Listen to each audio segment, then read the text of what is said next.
and I'm impressed. I know that Mike has quite a commute in to himself, and Courtney does as well. So I'm impressed you made it. And thank you all for being here this morning. We meet and convene to talk about the budget and to hear from the agencies that present, and affords the members of the General Assembly, particularly this subcommittee on public safety, to analyze and discuss the budget with the agency directors. And so when we appreciate very much the hard work that the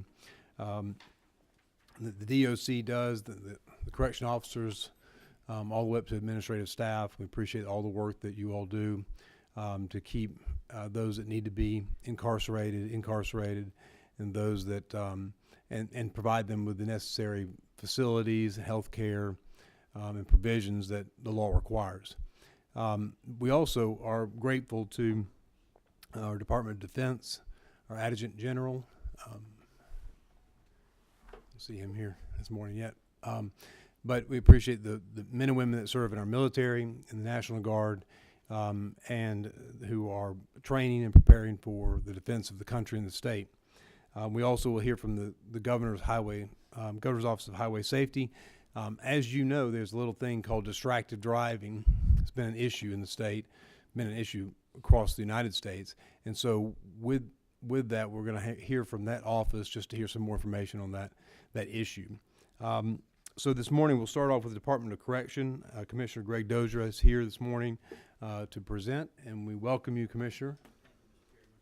And we'll turn it over to you. We have about 20 minutes to spend on the amended budget. So you'll see in your amended budget begins in section 19 of your handout. It's on page 9.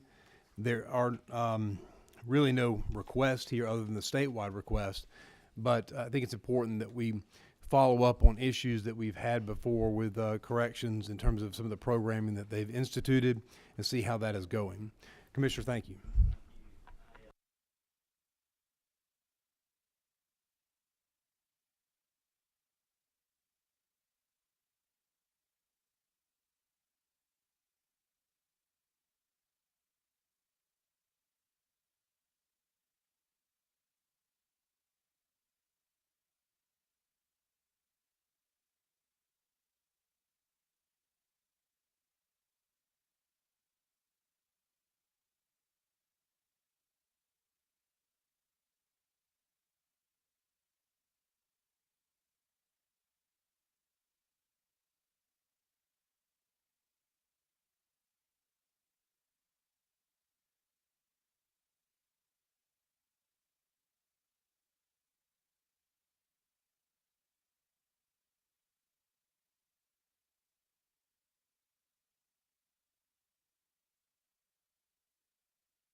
Medicare and Medicaid recipients out of Hays State Prison, just a host of different certificates that the offenders are able to get so that when they return home, they can continue to provide a livelihood for themselves and their families and reduce the recidivism rate.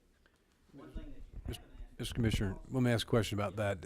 Does the study go back and show us trends over time so that we can see the pre-implementation of this emphasis in training and skills training and GED education, so that we can see what the baseline was before we started? It does. Okay. Number of years, as well as the recidivism rate over the years. Now, just as I showed in the joint appropriation, our recidivism rate has still hovered around that 27-28% return to prison. We have not seen a dramatically reduced rate overall, but when you look at those that go through vocational classes as well as those that go through cognitive classes, you see a tremendous reduction in recidivism rate for those that attend those classes. So you will see that in the study. Additionally, this is just something that I feel very strongly about. Every month in the board meeting, we recognize an individual who goes beyond the call. That's one of our employees. And we also recognize the fruits of our labor, someone who has gotten out of prison and has been successful. And so you'll get a document this year that has 12 individuals we're very proud of that work for us, and 12 individuals who made the most of their time with us, and now that they're in our communities again, are showing to be successful individuals. One that we always tout that you've probably seen before is John Turner, who spent, I believe, I may miss this when you read it, but 17 years with us. He's out now. He's a successful welder. He admits he knew how to weld before he came to prison, but getting that certificate opened up so many doors for him when he returned that he's given back. He's come back and painted murals in the prison. He's actually helped individuals who get a welding certificate while in prison find employment when they get out. And we have story after story where, it's real easy to find the failures, but it's really neat when you find the success stories. So you'll get that as well this year, Mr. Chairman. The only other thing I wanted to point out, and I think it's something that we probably have failed to really focus on, and it's a good thing, but it's just a changing dynamic, and I think we need to be aware of that, and it's going to continue to grow. As I mentioned in the joint meeting, over the last few years, we've seen a 5% growth, which we expected in those being incarcerated for a primary violent offense. So that means that around 68 to 70% of our offenders at any given time, they're in prison, which is a good thing because they committed a violent offense. And that's a shift where the nonviolent offenders are getting an opportunity in the communities, either through accountability court or some other type of supervision, to stay connected to the community, earn money, continue to provide, and hold them accountable as well. The end result has been a shift. So we've kind of gotten lulled that our population's right at 52,000 offenders, and it's been very consistent. But if we're not careful, we get a lull and forget the dynamics of having 2,600 additional offenders incarcerated for a violent offense. And what you see is not only do we have a shift in that, we've seen a shift in the length of sentence, which you would expect. So the average sentence is up to just over 12 years, which is about a year and a half longer than what it was just 3 years ago. And with a longer sentence, you expect different dynamics.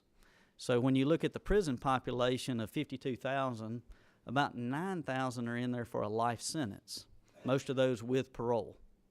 So they do have a chance after 30 years to reenter society, but that's a different dynamic. You also have about 9,000, it's been fairly consistent over the last few years, so this number won't shock you, about 9,000 that have a mental health diagnosis.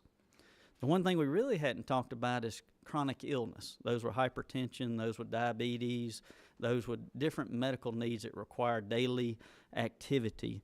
And we're up to around 38%, just over 20,598 that have a chronic illness while incarcerated. We also have right at 26% of those offenders that have a gang affiliation. So when you look at the dynamics of an older population, our average age has gone from around 34 years of age to right at 39 years of age. So you're getting an older population. The entrants actually have gone down about a year. It's about 32 years of age is the average person coming into prison. But because of the longer sentences, that average age is growing.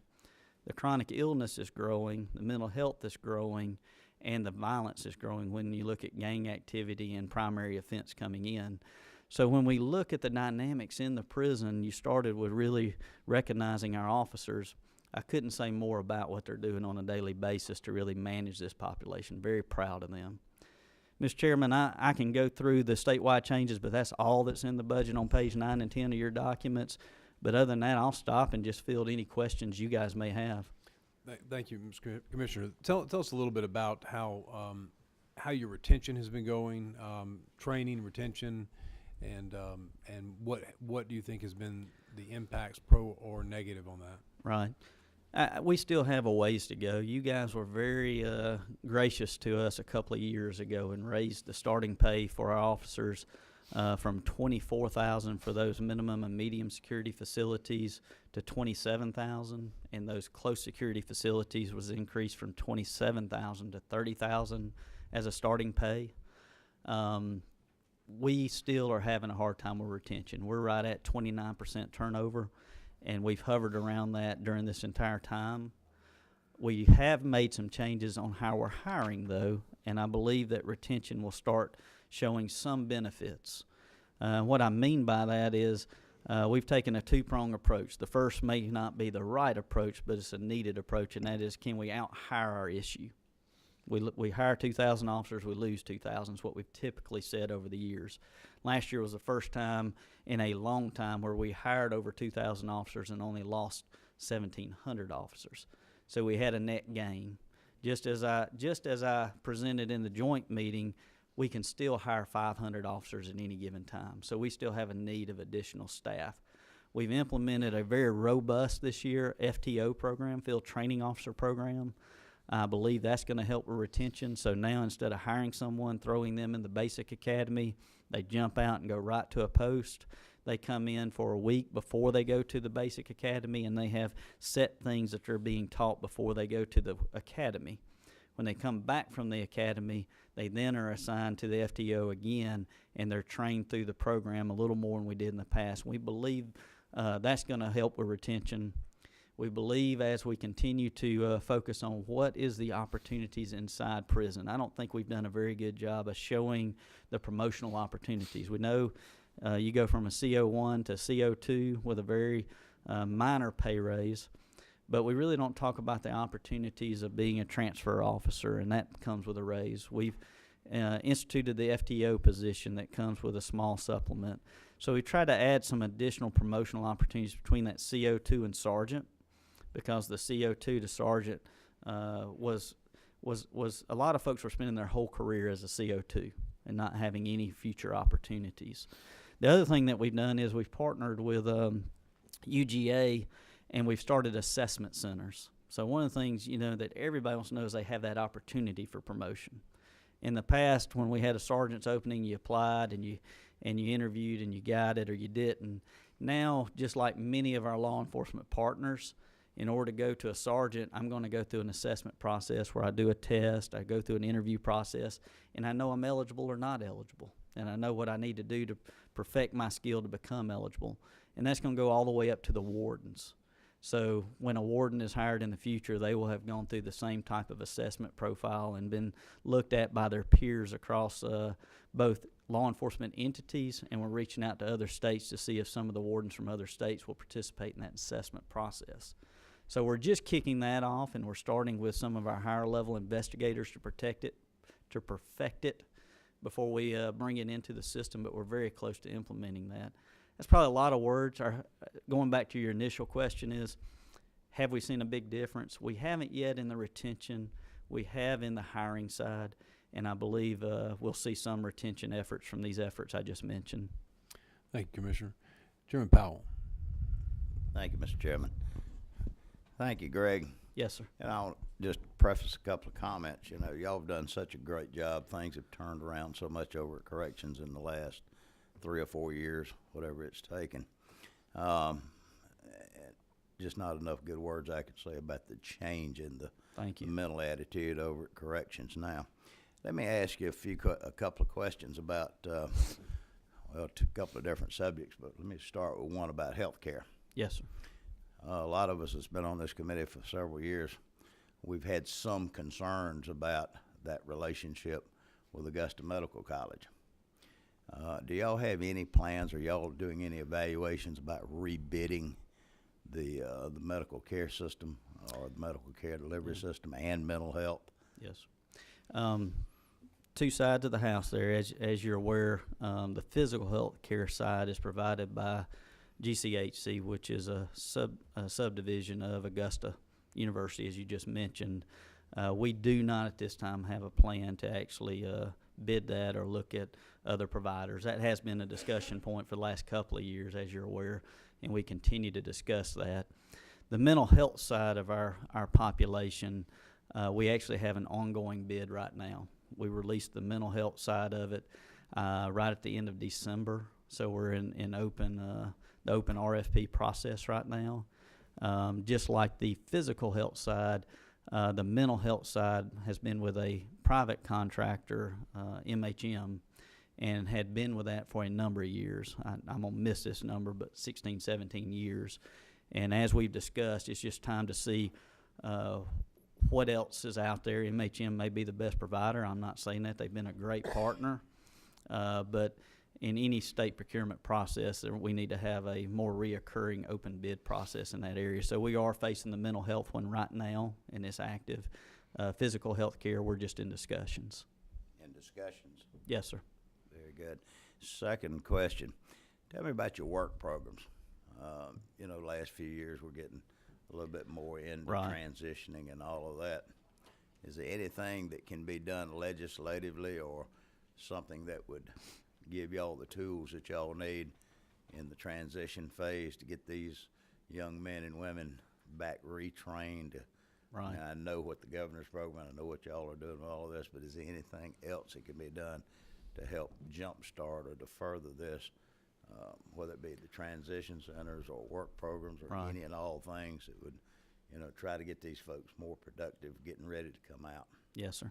I do believe that the main thing is getting that connection before an individual goes back to the community and having that employment set up. And so your comments are welcomed and thanked. The one thing we do have headed that way is the Metro State Prison. So we'll actually have offenders in that facility, and that's part of the budget in the next fiscal year. But y'all funded 6 months of it in this current budget, and the annualized cost is in the out-year budget. So we will have a new effort here in the metro area, and we've done great with partnering with Westside Works and other companies to identify the skills of the offenders and the job placement. Having said that, we've been pretty consistent at 13 transitional centers for quite some time now, and with those 13 transitional centers, if you do a 6-month turnover, we're able to really send about 4,000 to 5,000 offenders, depending on that turnover. It's 2,500 beds. Back into the community to work and have that skill and build up some income. I do believe as we continue to move down the road of reentry in the next couple of years, we'll need to expand that transitional center effort. And so that would be that next phase in the next couple of years. Yes, sir. Last question, just hindsight, but back several years ago, we passed the PIE initiative. Yes, sir. To give you all those tools of using inmates to work under certain circumstances. Mm-hmm. Now that the economy is back flush and unemployment is back less than 5%, which is almost like total employment, are y'all looking at other things that we might can start using that labor, prison labor, in a workplace setting to moving forward? And Mr. Chairman, I want to thank you personally for that help. You personally helped get that through a number of years ago, and we probably hadn't done a good job. We need to get you guys a list of our PIE programs because Georgia Correctional Industries has continued to look at that and expand it over the last few years, and we continue to look for other avenues. Just to give you an idea, and I'll miss the mark on the number, that's why I want to bring it to you. We started, I believe the first one was a sign plant down in South Georgia, and we have a partnership there where signs are refurbished. And as you may or may not know, the state of Georgia does not pay our offenders for working inside the prison system. However, if you have a PIE program, which is a partnership with a private entity that comes in and uses prison labor as part of their component, they go through the labor department to make sure there's a fair wage identified for the job that's put there. It's not something decided by the private entity nor by the Department of Corrections. It's by the U.S. Department of Labor, determines what that wage would be. And so offenders are able to get jobs in a PIE program initiative and actually earn money while they're inside the wire. The sign program has been a very big success. So most of the signs that are refurbished in the state of Georgia go through the prison down there, and that labor is provided by offenders who are able to earn money. We also have an upholstery operation that fits that same category. We got numerous ones where we've continued to expand that from the sign program. The latest is we have a package program where the offenders and their family members are able to purchase things, goodie bags, tennis shoes, shirts, outside of what's provided in the prison system. And in the past, they just went to a website and ordered it, and it was sent in. We actually, latest pie program is actually we set up at Arendelle, and one of the warehouses has been sitting there vacant for 20-something years.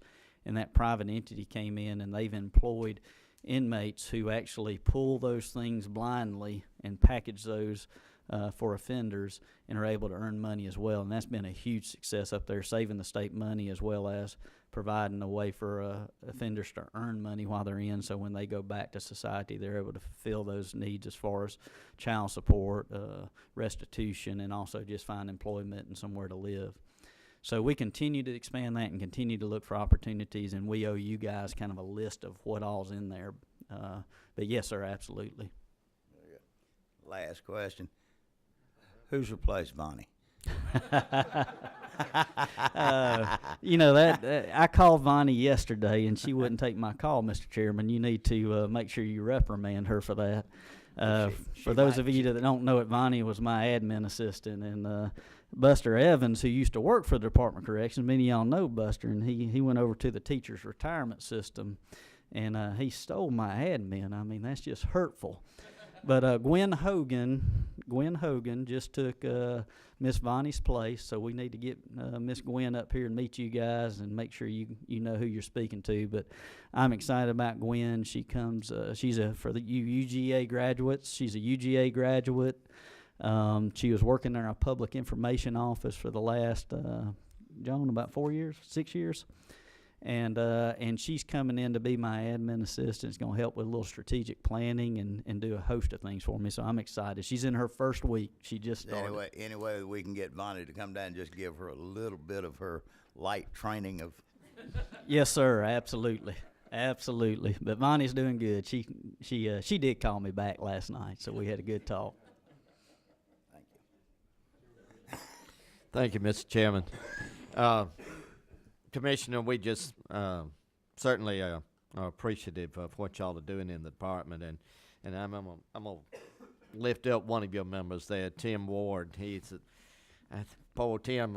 He catches all my calls. You know, he picks it up right away and helps me through these issues that we have.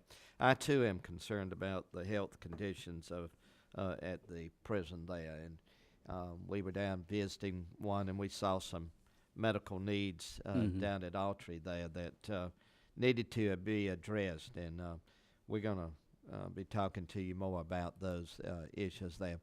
But we also were down there to see the issues, the problems with gangs and everything. Can you give us a little breakdown of what's going on with the gangs in the prisons?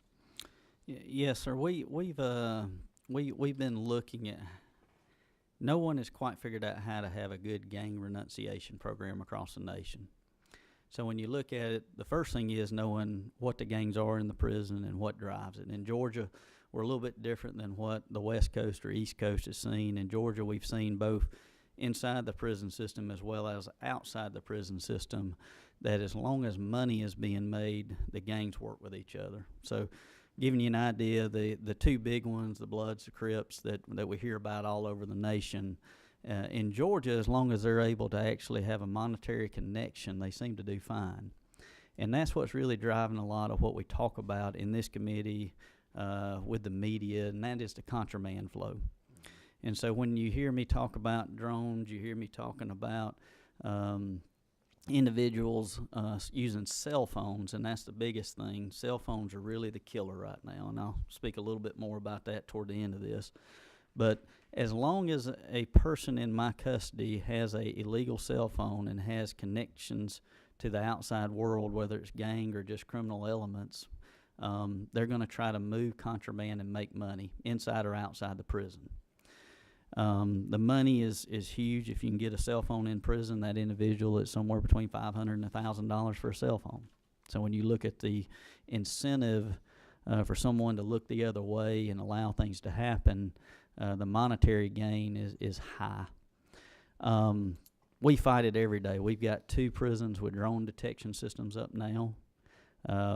We've got 3 prisons with a cell phone management system in it now. We've got 1 more prison that's about to go live with a cell phone management system. We have cell sense devices, which are basically metal detectors at all 3 points that will find cell phones as well as any metal object that they may have on them using as a weapon. We have a flow system through our prison that you go one way, meaning the only reason you should be going left is if you're in trouble and you're going to a different dorm. Your flow should always be right. And that way we got the through chutes inside the prison. It's just not open. You've got the fences and the chutes with metal detectors and things of that nature at it.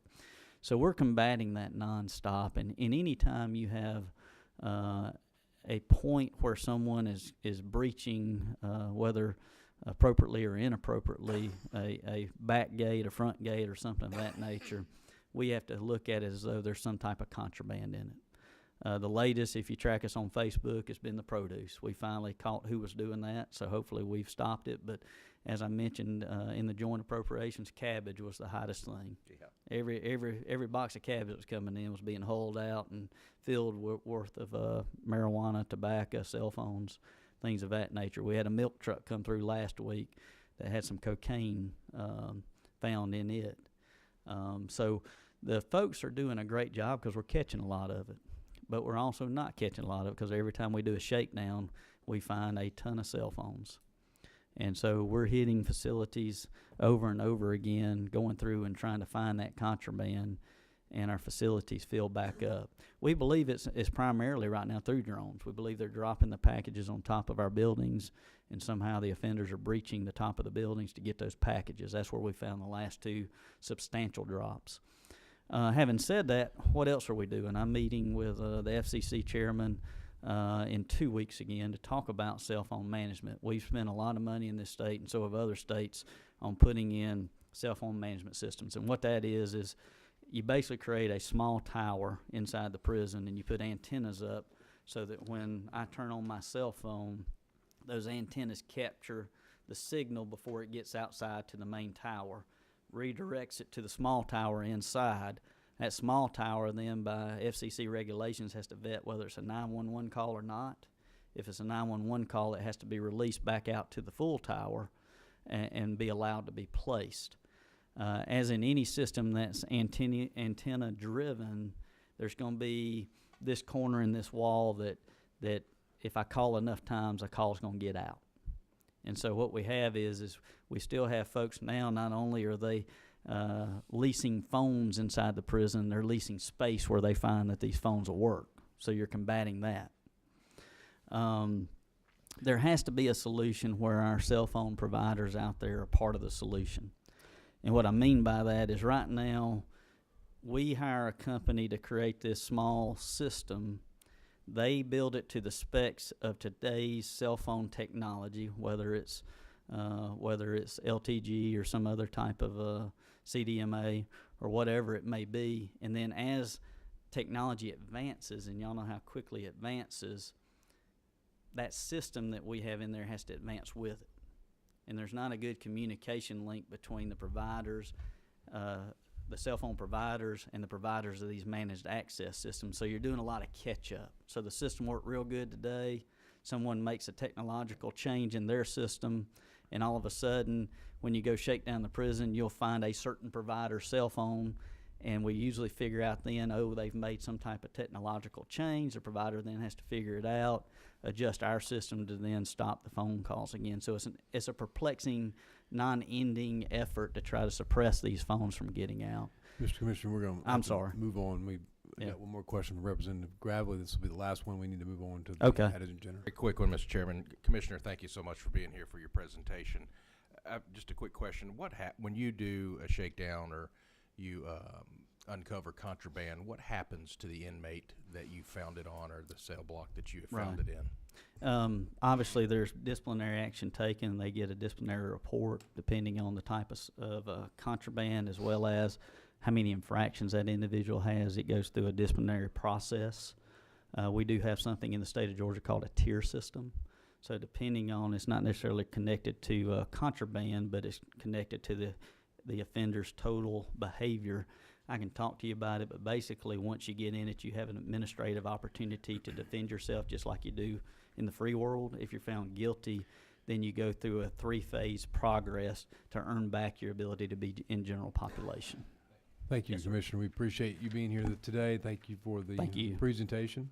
If you can, Commissioner, if you could stick around a little bit afterwards, I have a couple questions on some healthcare issues that I've seen. Okay. And then, and with that, we'll move on to the Adjutant General. Joe Gerard will join us to present on behalf of the Department of Defense. We're glad to have you here, Joe. Thank you for being here. We have a couple of items on page 11 of your track sheet. Section 20 is the Department of Defense. There's just a couple of items, Joe, that we want to focus in on, and those are at line 20.1.3 and then 20.3.3. So if you could go through those are two adjustments that are made in this amended budget.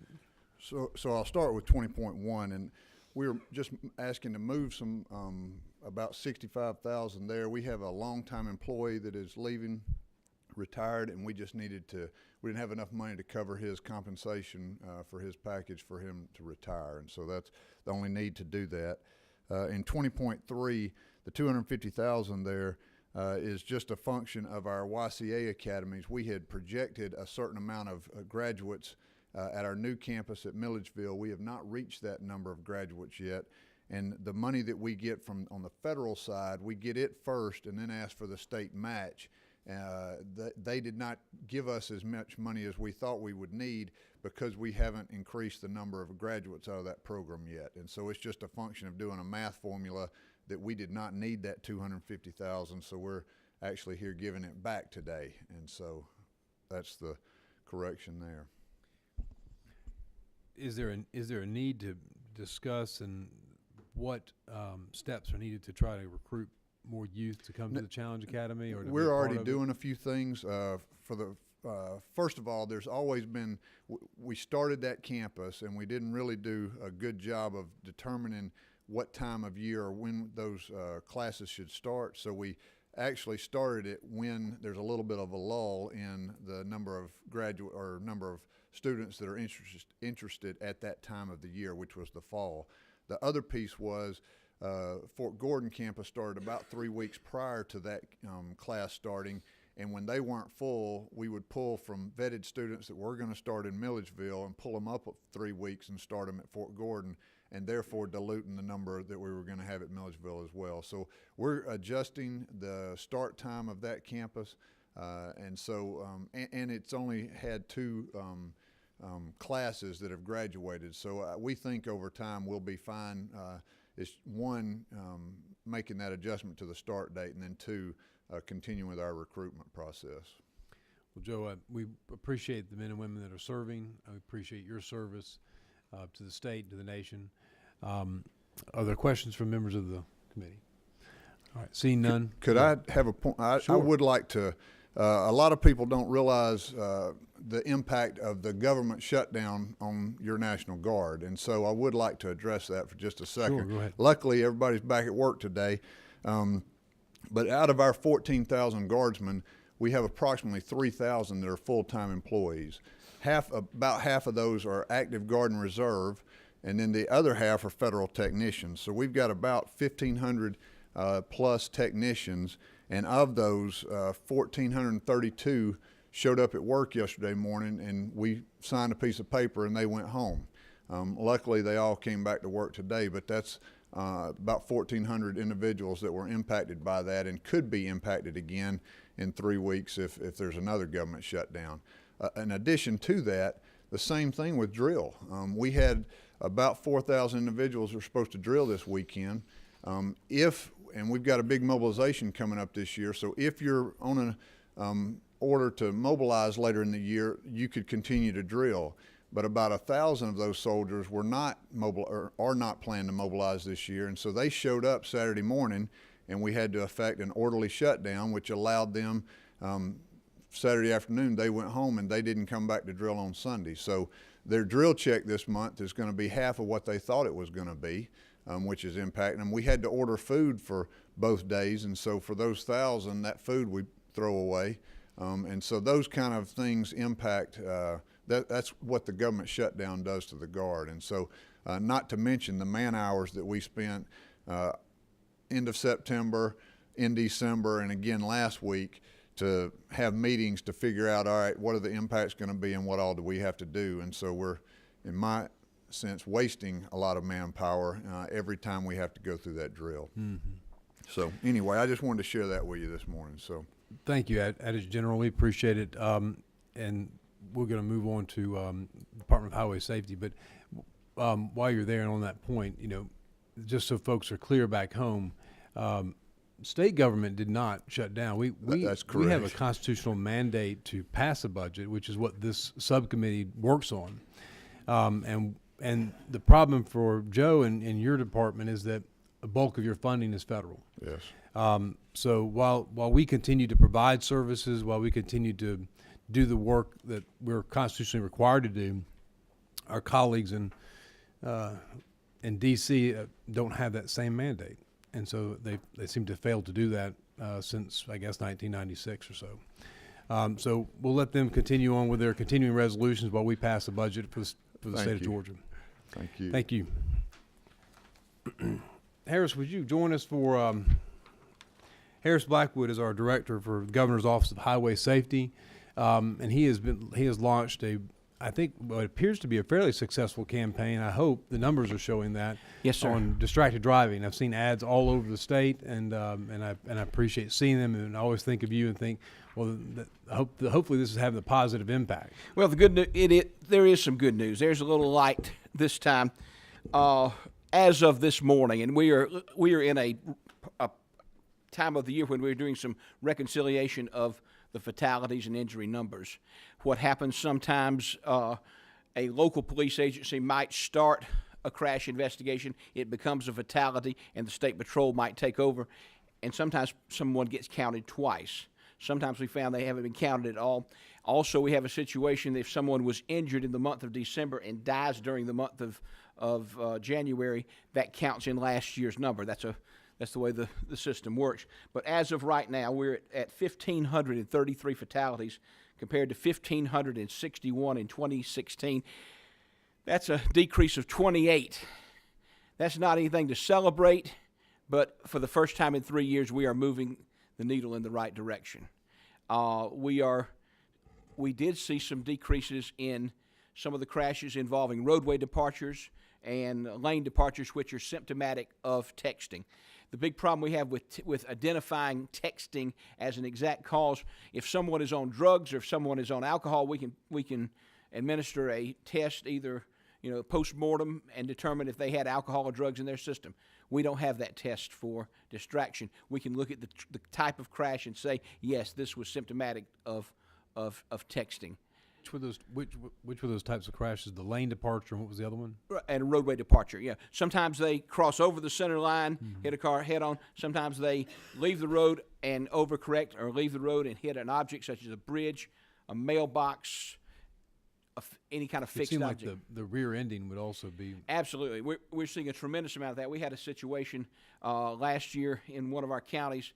An 81-year-old woman was doing everything right. She had her blinker on. She was at the proper place to turn, and she was turning into the road going to her home. And a 27-year-old young man struck her from behind. He never touched the brakes. She was killed by blunt force trauma.